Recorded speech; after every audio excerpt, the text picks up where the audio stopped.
যুক্তরাষ্ট্রের আগামী প্রেসিডেন্ট নির্বাচনের দৌড় থেকে জো বাইডেনের সরে দাঁড়ানোর দাবি ক্রমে জোরালো হচ্ছে তার নিজ দল ডেমোক্রেটিক পার্টিতেই।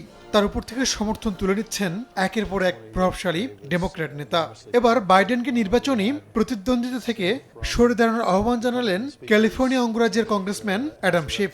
অন্যদিকে মার্কিন সিনেটের সংখ্যাগরিষ্ঠ ডেমোক্রেটিক পার্টির নেতা চাক শুমার বলেছেন, নির্বাচন থেকে বাইডেনের সরে যাওয়া দেশ ও দলের জন্যই ভালো হবে। বাইডেনকেও তিনি এই কথা জানিয়েছেন।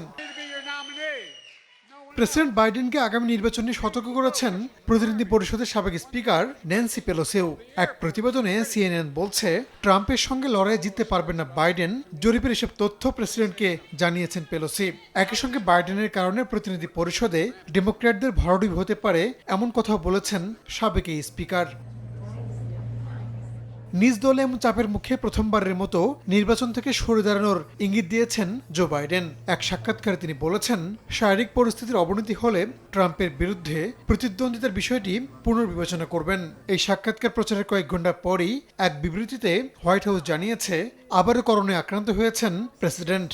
সংক্রমণের লক্ষণ দেখা দেয় দ্রুত তার স্বাস্থ্য পরীক্ষা করা হয়। পজিটিভ হয় পূর্ব নির্ধারিত নির্বাচনী প্রচারণা বাতিল করা হয়েছে। এখন জন্ম সনদ দিয়ে খোলো বিকাশ স্টুডেন্ট অ্যাকাউন্ট। নিজের বিকাশ নিজে কর।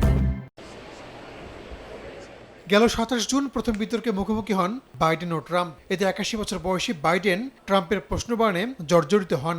এরপর থেকে নিজ দলের ভেতর ও বাইরে তার প্রার্থিতা প্রত্যাহারের দাবি উঠতে শুরু করে। রাহানুল রানা, সময় সংবাদ।